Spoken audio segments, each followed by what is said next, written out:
efek ya dari endorsement tokoh-tokoh kunci ya.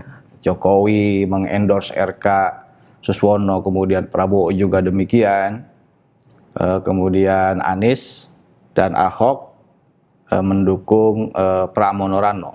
Ini juga menarik ya, karena Anies dan Ahok kan dua calon yang bersaing dalam 2017 gitu ya. Banyak yang menganggap bahwa tidak mudah untuk menyatukan dua kubu pendukung Ahok dan Anies gitu. Karena mereka diperkirakan punya sentimen politik yang berbeda gitu. Karena itu sebenarnya bagaimana gitu ya, karena ada klaim ini kalau Anies dukung Pram, mungkin Pram malah menjadi turun elektabilitasnya karena ada pendukung Ahok yang ada di dalam menjadi keluar, seperti yang Anda sampaikan di awal. Nah, kita akan membahas itu melalui exit poll. Nah, jadi pada hari H, kita pada hari Pilkada 27 November, kita melakukan exit poll, yaitu survei opini publik begitu ya, exit poll itu yang dilakukan dengan mewawancarai pemilih yang baru keluar ketika masa pencoblosan, keluar dari TPS gitu ya, habis nyoblos di TPS, nah kemudian kita wawancara. Nah, itu exit poll. Beda dengan quick count yang hanya menghitung atau melakukan tabulasi suara paralel gitu ya dari hasil penghitungan. Jadi kita melakukan exit poll dalam Pilgub Jakarta ini dengan memilih sampel pemilih yang baru keluar dari TPS secara acak. Jadi populasi exit poll ini seluruh pemilih yang datang ke TPS dalam Pilgub Jakarta 27 November. Kemudian sampel dipilih dengan metode stratified systematic two-stage random sampling. Jadi 2 tahap, 2 tingkat pemilihannya. Stratifikasi itu TPS itu dikelompokkan menurut wilayah kabupaten kota. Kemudian di setiap TPS, di setiap kabupaten kota maksud saya, TPS sebagai primary sampling unit kita pilih secara acak gitu ya, dengan systematic random sampling. Berapa totalnya? Totalnya ada 300 TPS yang kita pilih dari seluruh kabupaten kota. Kemudian stage yang berikutnya, kedua, di setiap TPS terpilih dipilih 2 orang pemilih yang baru keluar dari TPS. Nah, gimana cara memilihnya secara acak? Yang secara acak yang diacak adalah waktu keluarnya. Ini kan waktu milih itu dari jam 7 sampai jam 1 maksimal gitu ya. Nah, itu waktunya kita acak. Di jam berapa, menit ke berapa kita harus memilih pemilih yang baru keluar. Kemudian laki atau perempuan itu pun diacak. Karena satu TPS 2, kalau yang pertama laki-laki pasti yang kedua perempuan, itu supaya balance dari sisi gender, karena kita mau mengikuti atau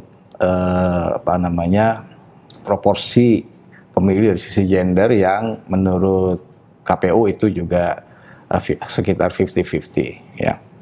Seluruh responden dalam exit poll ini diwawancara dengan tatap muka gitu, oleh wawancara yang kita latih. Dari 300 TPS, artinya kalau 2 per TPS itu totalnya 600 responden gitu ya. Namun demikian, total responden yang berhasil diwawancara 552 orang gitu. Dan karena ada sejumlah TPS yang surveyor kita tidak berhasil wawancara responden yang kedua misalnya, itu karena ada penolakan, misalnya kan begitu.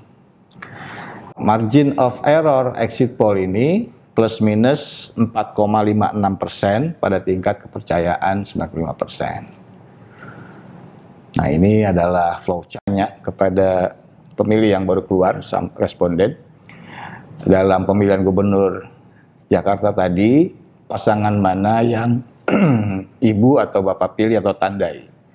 Nah, dari pertanyaan ini, dari 552 responden yang kita wawancara, exit poll, kita peroleh ada 37% yang menjawab tadi di dalam TPS saya milih Ridwan Kamil Suswono, gitu, 37% angkanya.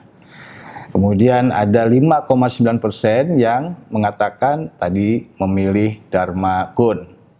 Kemudian ada 46,1% yang mengatakan tadi memilih Pramono Rano. Kemudian ada 11% yang tidak mau menjawab. Oh, rahasia gitu, rahasia Mas, Mbak gitu ya. Ya nggak apa-apa, dalam studi atau survei kita tidak boleh memaksa orang menjawab pilihannya, itu hak responden gitu ya. Tetapi dari hasil exit poll ini, ya kita udah punya informasi yang cukup kuat gitu ya. Dan jangan lupa ini kita jam 9 pagi udah tahu nih Mas. Udah begini angkanya. Udah kurang lebih nggak jauh berbeda dengan angka ini, bergeser sedikit sekali gitu ya. Ini kan hasil final exit poll ya. Jam 9 pagi angkanya juga udah begini. Kita udah predik, wah kalau begini pasangan nomor 3 ini kemungkinan unggul nih gitu ya. Cuma apakah unggulnya akan 1 putaran atau 2 putaran itu soal yang berikutnya ya. Karena Jakarta khusus ya harus 50% plus. Undecided 11%, nih kemana nih? Kita sih pernah sudah melakukan juga prediksi ya, si undecided ini kemana. Kita coba lakukan prediksi, oh ternyata tersebar. Misalnya mungkin kan ada pertanyaan, wah ini kalau semuanya punya salah satu calon, misalnya punya Dharma Kun, bisa jadi 16 gitu ya. Atau semua ternyata pemilihnya RK Suswono gitu ya. Wah itu malah jadi 48. Nah untuk menjawab pertanyaan itu kita telah melakukannya. Oh itu tersebar. Bahkan sebetulnya lebih banyak ditarik bukan ke Ridwan Kamil Suswono. Kemudian pada saat quick count ya kita bandingkan nih.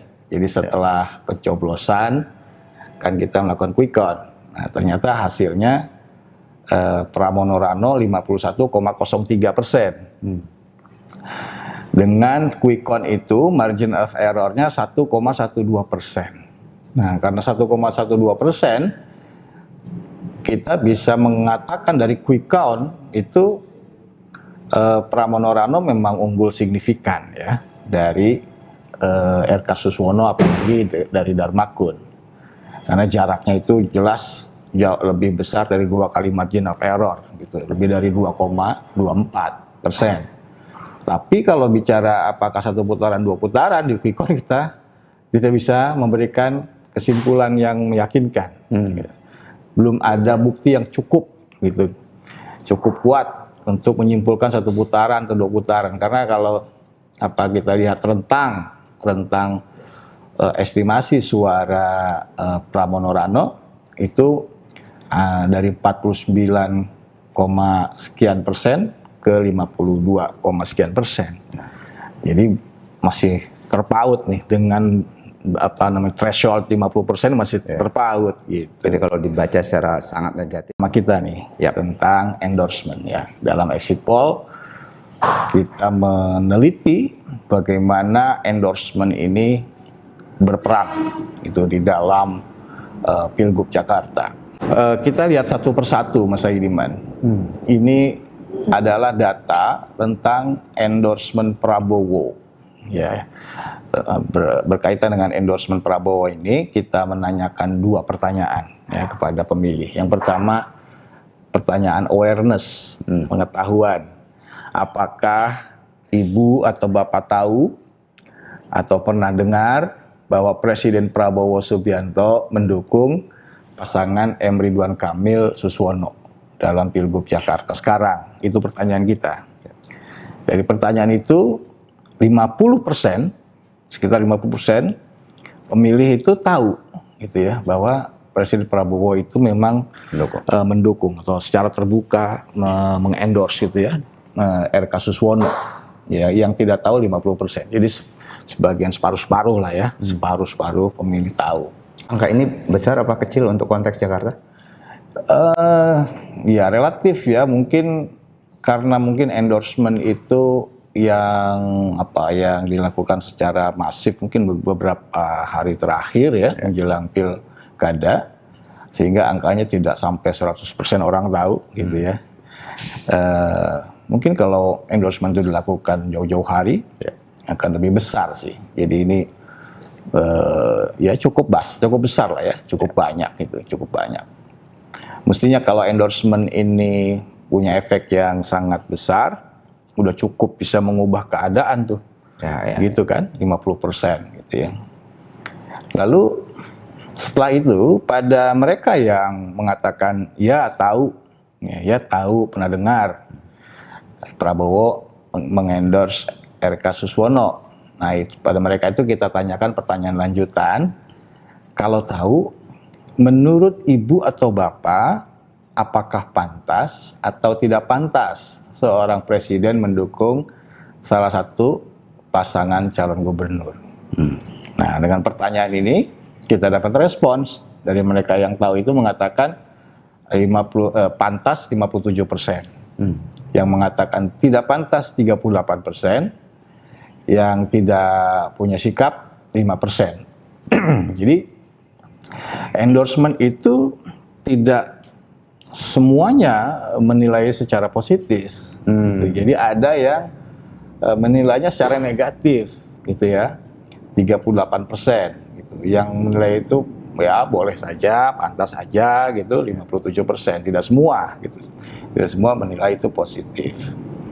Oke, itu dari sisi Prabowo, ya 50%. Kemudian kita lanjut ke endorsement Jokowi. Nah, awareness terhadap endorsement Jokowi ini 48%, ya hampir sama lah ya dengan Prabowo tadi. Prabowo 50, ini 48, ya dalam margin of error lah ya. Kemudian sikapnya bagaimana terhadap endorsement Jokowi itu? Apakah pantas atau tidak pantas mantan presiden mendukung salah satu pasangan calon gubernur? Yang mengatakan pantas 62%, yang mengatakan tidak pantas 34%. Ya. Jadi yang resisten gitu tetap ada juga gitu. Yang menilai itu nggak pantas itu, 34%. Memang tidak mayoritas, tetapi cukup besar ini gitu ya, cukup besar. Nah, sekarang ada dua tokoh lagi yang kita tanya nih endorsementnya, yaitu Anies dan Ahok ya. Karena kita lihat Anies nih, Mas Haidiman. Anies, tahu nggak Anies mengendorse Pramono Rano ya? Yang tahu 52%. Ya, jadi hampir sama juga dengan tadi 50, 48, 52. Itu kurang lebih sama begitu. Kemudian kita tanya ya untuk mereka yang tahu datanya, apakah dukungan tersebut, dukungan Anies itu baik atau tidak untuk kemenangan Pramono Rano gitu ya. Pertanyaan tentang di level sikap gitu ya, ini positif apa enggak nih di tengah masyarakat yang tahu. Yang mengatakan ya itu baik gitu. Baik, positif 78%.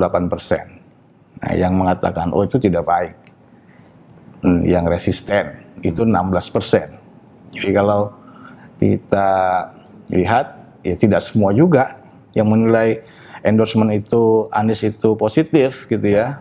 Ada yang menilai secara negatif gitu. Walaupun mungkin tadi angkanya tidak setinggi yang resisten itu dibanding yang Prabowo dan Jokowi tadi di atas 30% tadi kan, 38, 34, ini 16% yang resistennya. Kemudian kita cek Ahok gimana? Ya, endorsement Ahok kepada Pram Rano itu yang aware 44%, ya, sedikit lebih rendah ya, sedikit lebih rendah awareness-nya, pengetahuan masyarakat atau pemilih. Kemudian dari yang aware ini, yang menilai itu hal yang baik 80%. Jadi relatif positif. Yang tidak mengatakan tidak baik 13%. Ada juga yang negatif gitu, yang tidak menjawab 6%. Jadi kalau kita lihat dari sisi awareness ya, yang mengetahuinya apa ada endorsement itu berkisar antara 44 sampai 52%. Ya mungkin paling tinggi di Anies gitu ya, awareness-nya, endorsement Anies 52%, yang paling sedikit 44%, walaupun ya nggak terlalu jauh beda begitu. Tapi variasinya lebih kepada sikap ya, di level sikap. Jadi yang resisten terhadap endorsement yang dilakukan oleh Prabowo dan Jokowi, jadi angkanya sekitar 30% lebih gitu. Kalau ini di Anies dan Ahok 13% dan sekitar 16%. Oke, jadi pada level pengetahuan publik ya hampir sama lah ya. Hampir sama. Hampir sama, sekitar separuh dari pemilih Jakarta.